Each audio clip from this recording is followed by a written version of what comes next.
Assalamualaikum warahmatullahi wabarakatuh. Bismillahirrahmanirrahim. Yang saya hormati Bapak Muhammad Ibadur Rahman selaku guru PPKN dan siswa-siswi kelas 12 SMK Al-Karimiyah Sumeneb. Pada pagi ini kita bertemu pembelajaran di virtual melalui Webex Meeting untuk pelajaran PPKN kelas 12 SMK Al-Karimiyah Sumeneb. Selanjutnya dipersilakan kepada Bapak Muhammad Ibadur Rahman untuk menyampaikan materinya.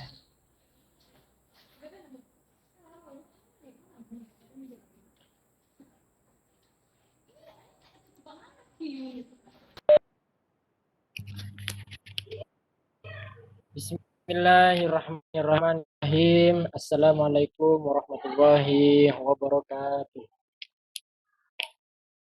Selamat pagi menjelang siang anak-anakku. Marilah sebelum pelajaran ini dimulai, hendaknya kita membaca doa terlebih dahulu. Marilah kita mulai pelajaran hari ini dengan pembacaan Bismillah. Bismillahirrahmanirrahim. Selanjutnya marilah kita sebelum memulai pelajaran untuk menghentikan dengarkan lagu nasional dengan harapan kita dapat menumbuhkan rasa terhadap NKRI.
Tidak masuk ya Pak? Masya Allah.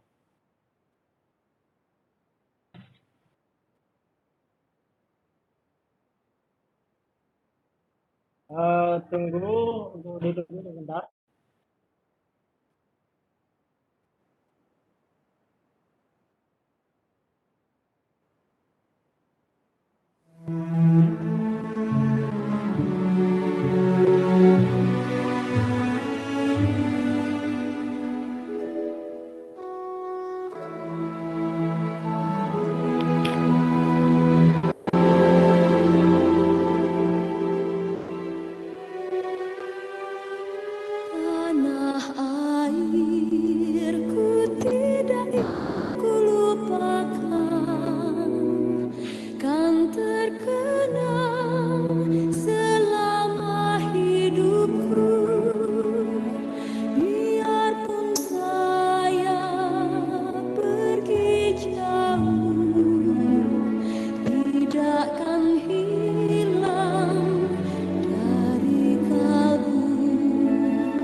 Bismillahirrahmanirrahim. Assalamualaikum warahmatullahi wabarakatuh. Anak-anakku, marilah kita lanjutkan pelajaran PPKN yang minggu kemarin.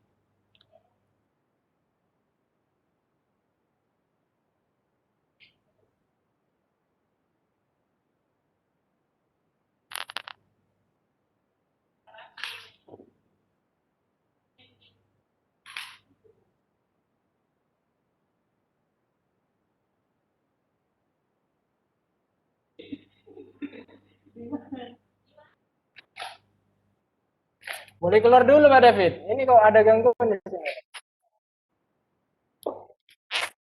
Muncul di situ ya. Nah makanya.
Nah, ya oke baik kita lanjutkan. Mohon maaf atas ketidaknyamanannya karena barusan terjadi kesalahan teknis.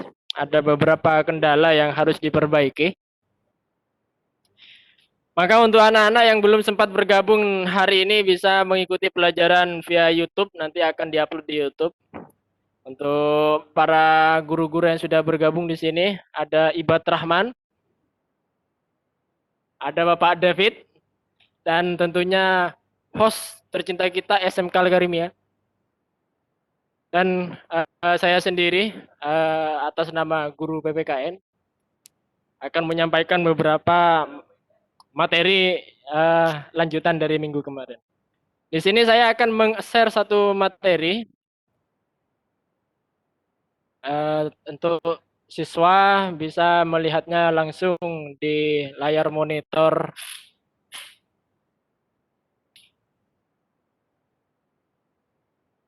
Sambil lalu menunggu, saya buka filenya terlebih dahulu.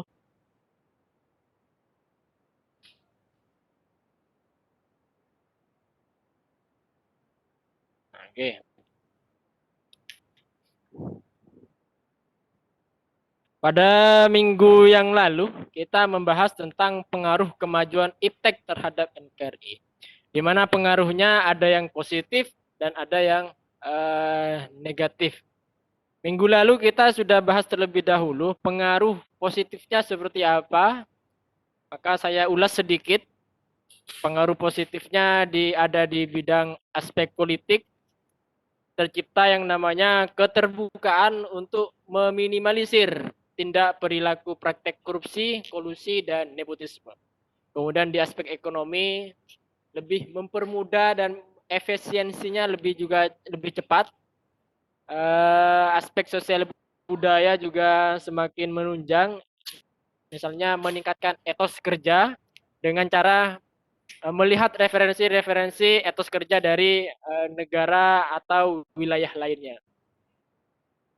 Maka yang sekarang adalah pengaruh negatif perkembangan iptek, teknologi, ilmu pengetahuan teknologi pada hari ini. Kira-kira apa saja? Maka untuk mengetahuinya kita bisa melihat materi, menyimak materi pada kesempatan kali ini. Pengaruh negatifnya diantara lain adalah dalam bidang aspek politik misalkan. Dengan hadirnya teknologi, seakan tidak ada batas di antara kita. Antara privasi dan yang harus dipublikasi, seakan tidak ada bedanya. Ya. Bahkan masalah serius pun terkadang harus kita upload atau kita ceritakan melalui media sosial. Seakan-akan memang tiada batas antara privasi kita sendiri yang hanya saya sendiri yang kita sendiri yang tahu, tetapi juga secara tidak sadar ternyata sudah dipublikasikan di media sosial atau media lainnya. Bagaimana pengaruh negatifnya dalam aspek politik ini? Ya. Nilai-nilai yang dibawa oleh kemajuan iptek hari ini yaitu keterbukaan ya, dan demokratisasi ini tidak menutup kemungkinan akan disalahartikan oleh masyarakat Indonesia. Katanya merdeka, katanya bebas, ya, berekspresi dengan adanya media, teknologi.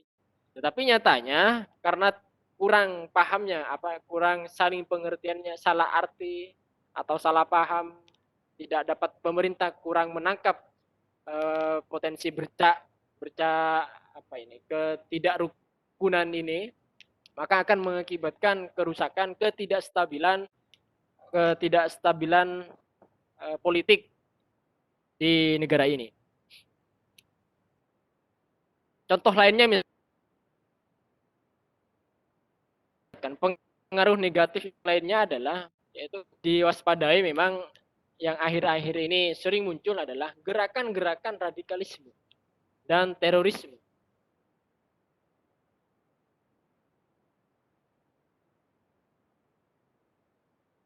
Ini memang terorisme.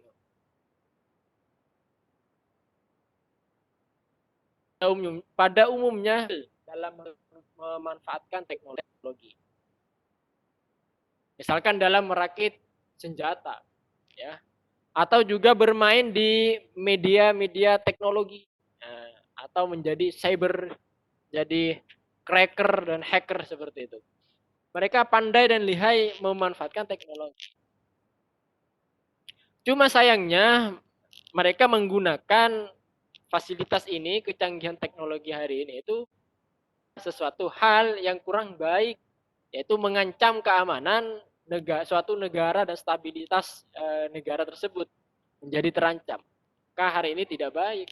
Maka solusinya adalah kita sebagai warga digital, selain warga negara Indonesia, kita di digital juga aktif sebagai warga negara, kewarganegaraan digital. Maka adalah kita harus bijak dalam memanfaatkan atau bermain teknologi, menggunakan teknologi sebijak mungkin. Ya. Harus mengamankan data kita sendiri, ya. Saling gotong royong, tidak saling mencaci maki, dan perilaku-perilaku yang tidak baik lainnya. Itu dalam aspek politik. Kemudian dalam aspek ekonomi, apa dampak negatifnya? Ini untuk anak-anak di rumah barangkali ada yang sekarang ramai sekali jualan online gitu ya. Saking mudahnya teknologi membuat toko tanpa ada toko, tanpa ada gedung tokonya. Ini mudahnya gitu ya. Cuma dampak negatifnya seperti apa? Ya. Dampak negatifnya bagi negara ini apa? Perkembangan teknologi, yaitu Indonesia negara ini akan dibanjiri oleh barang-barang dari luar negeri, ya, luar negeri. seiring dengan adanya perdagangan bebas yang tidak mengenal adanya batas-batas negara. Akibatnya apa? Akibatnya adalah semakin terdesaknya barang-barang lokal sehingga kalah bersaing dengan produk-produk luar negeri. Makanya ada anjuran-anjuran dari pemerintah untuk lebih cinta terhadap produk dalam negeri. Hal ini apa? Supaya dapat mendorong perekonomian yang dilakukan oleh warga negara Indonesia. Mendorong atau mendukung hasil dari produksi warga negara Indonesia. Artinya apa? Saling menghargai, saling mendukung, seperti itulah.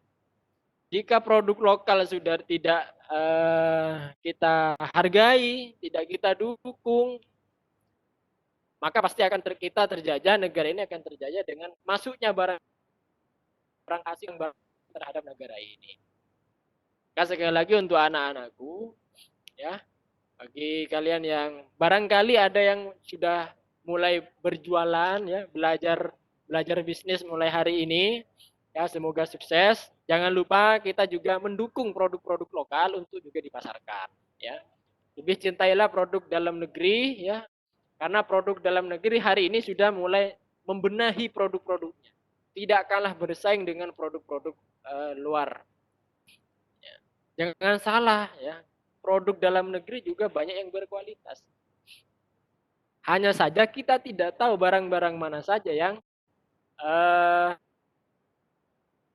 buatan Indonesia.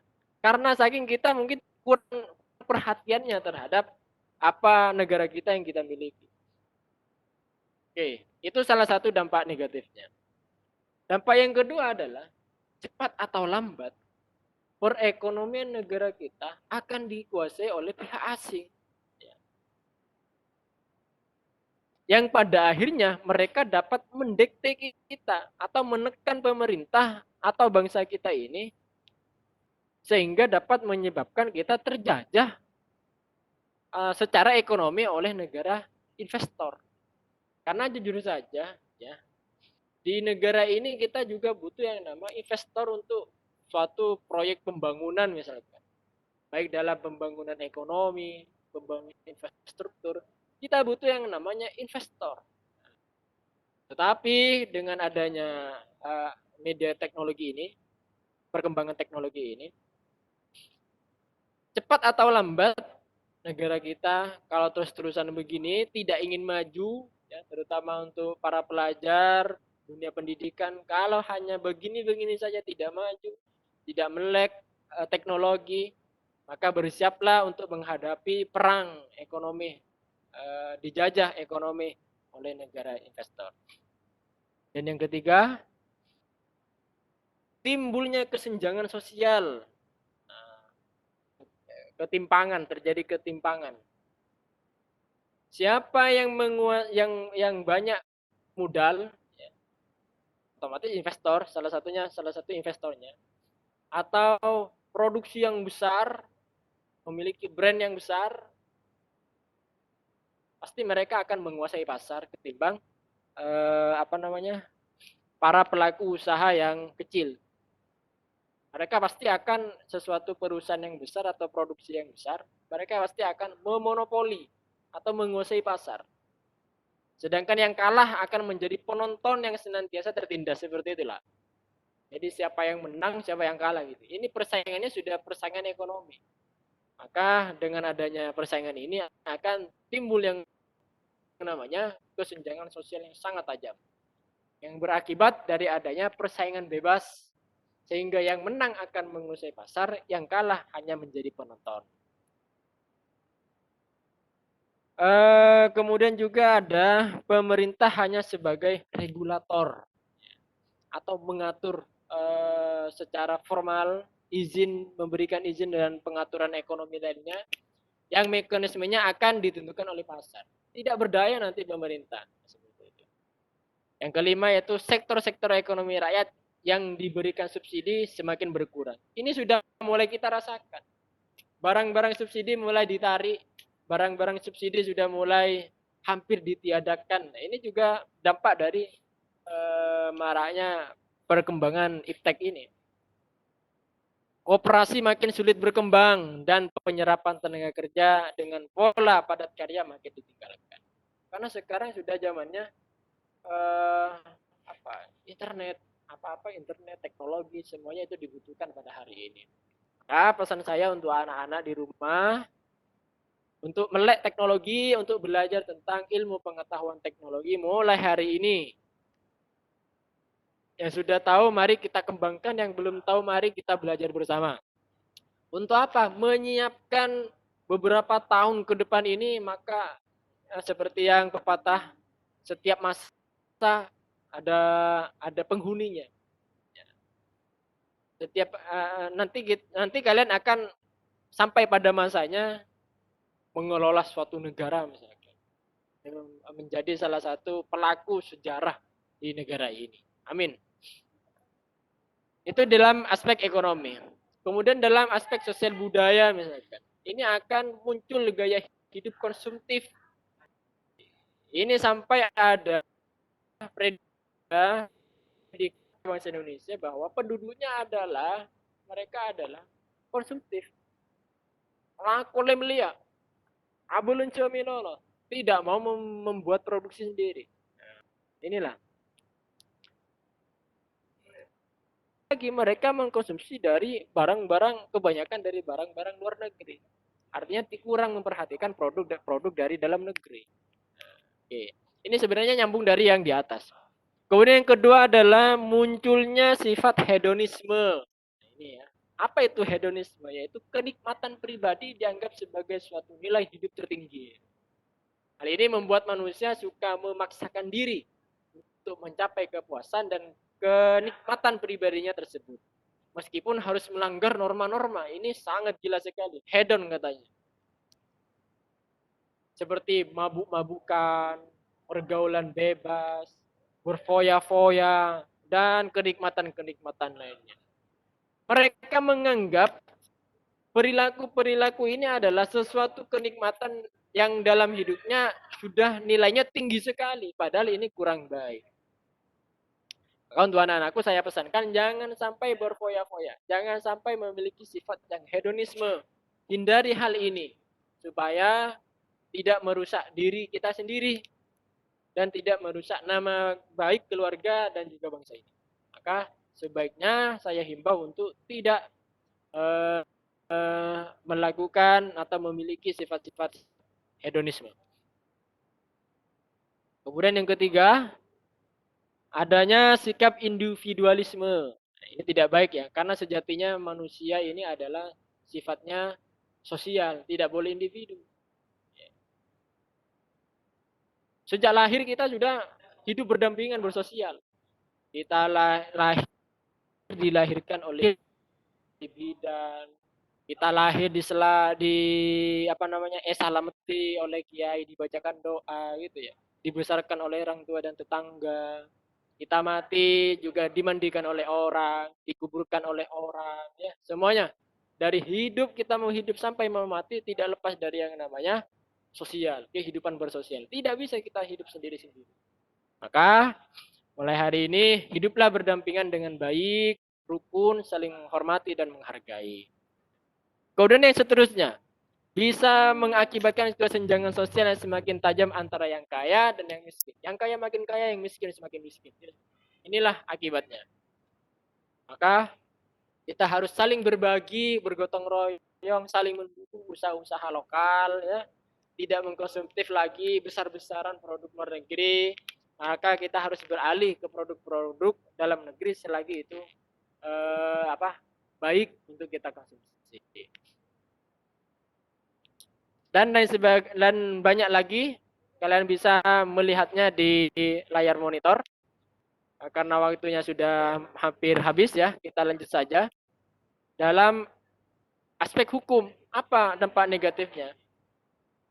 Yaitu menimbulkan tindakan anarkis dari masyarakat yang dapat mengganggu stabilitas nasional, ketahanan nasional, bahkan persatuan dan kesatuan bangsa. Selain itu, peran masyarakat menjaga keamanan, ketertiban, dan kedaulatan negara semakin berkurang. Nah, mungkin itu saja. karena waktunya sudah hampir habis. Jika ada pertanyaan bisa nanti diisi di kolom komentar di YouTube atau bisa bertanya langsung melalui grup kelas. Saya akhiri. Assalamualaikum warahmatullahi wabarakatuh. Saya kembalikan ke Pak David.